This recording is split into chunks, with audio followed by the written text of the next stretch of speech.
Capítulo 15. Dependa do seu espírito.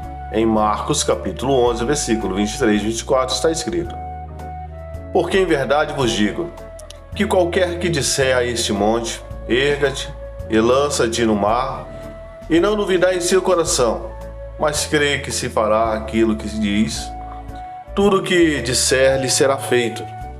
Por isso vos digo que tudo o que pedirdes, orando, credes que o receberei e tê-lo-ei. Seu espírito sabe coisas que sua mente não sabe, porque o Espírito Santo está no seu espírito. Quando a ciência médica me abandonou para morrer, ainda adolescente, dizendo que nada mais havia que se pudesse fazer por mim, eu sabia de alguma forma que, se houvesse ajuda para mim, em algum lugar, seria na Bíblia. Comecei com o Novo Testamento, porque sabia que não tinha muito tempo, e acabei chegando a Marcos capítulo 11, versículo 23 e 24. Quando cheguei a Marcos 11, 24, alguma coisa fora de mim, em algum lugar, disse à minha mente: isso não significa tudo quanto pedires física, material ou financeiramente. Significa apenas tudo quanto pedirdes espiritualmente. A cura já foi abolida.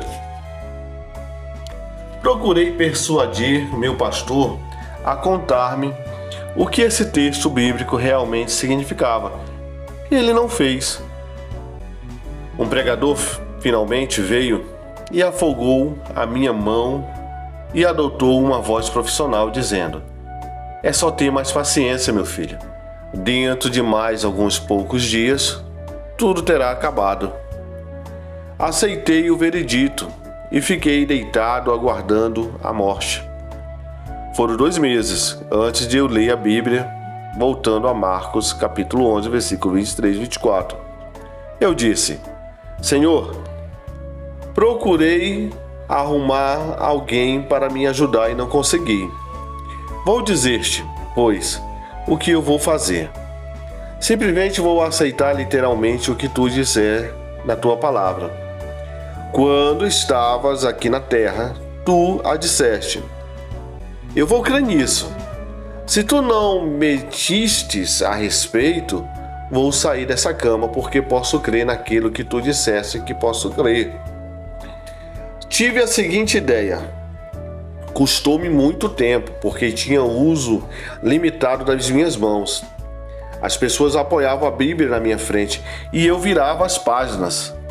Resolvi consultar minhas referências a respeito da fé e da cura e cheguei a Tiago 5, 14 e 15, aonde está escrito: está alguém entre vós doente?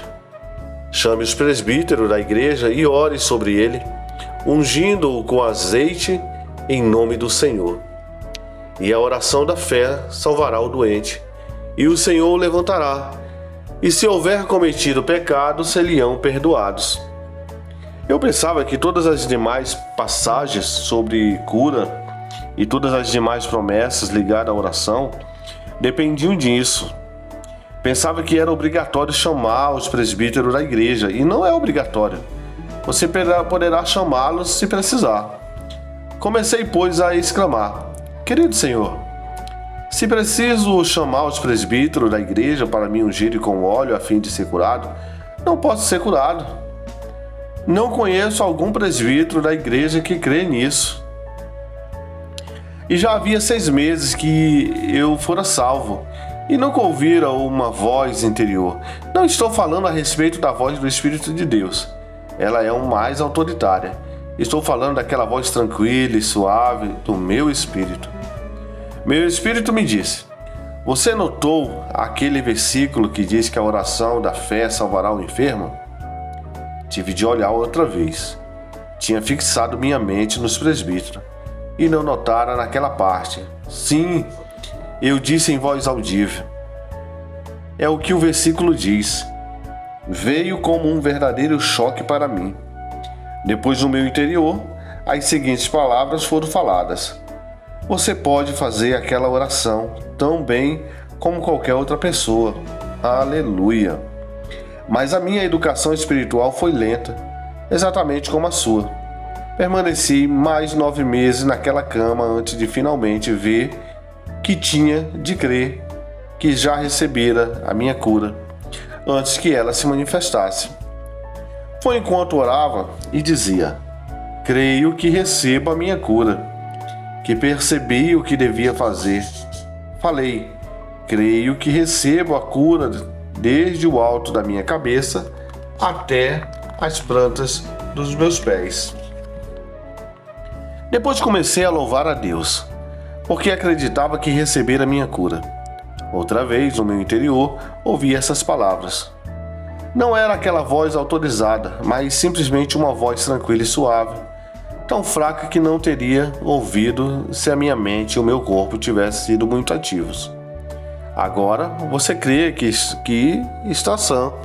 E eu disse: certamente creio.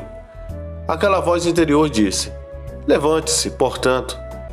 O são deve estar fora da cama às 10h30 da manhã. Tinha ficado paralisado. Foi uma luta. Fui empurrando a mim mesmo. Finalmente levantei-me a ponto de estar inclinado sobre a cabeceira da cama. Meus joelhos foram cedendo até ficarem perto do chão. Não sentia coisa alguma da cintura para baixo, mas inclinando sobre a cabeceira da cama, disse outra vez: quero proclamar na presença do Deus onipotente, do Senhor Jesus Cristo, do Espírito Santo e dos santos anjos presentes nesse quarto. E quero chamar o diabo e todos os espíritos malignos que estiverem presentes nesse quarto, para registrar o fato que, de conformidade com Marcos capítulo 11, versículo 24, creio que recebi a minha cura. Quando disse isso, senti algo fisicamente. A sensação era como se houvesse alguém em cima de mim, derramando um cântaro de mel sobre mim. Senti-o bater na porta de minha cabeça, da parte da minha cabeça. Parecia empilhar, como faria o mel.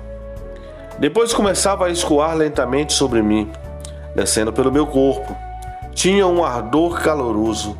Espalhou-se descendo por minha cabeça, pelo pescoço, pelos ombros, por meus braços e saindo pelas pontas dos dedos. E descendo pelo meu corpo até sair pelas pontas dos dedos dos pés. Estava então em pé, ereto.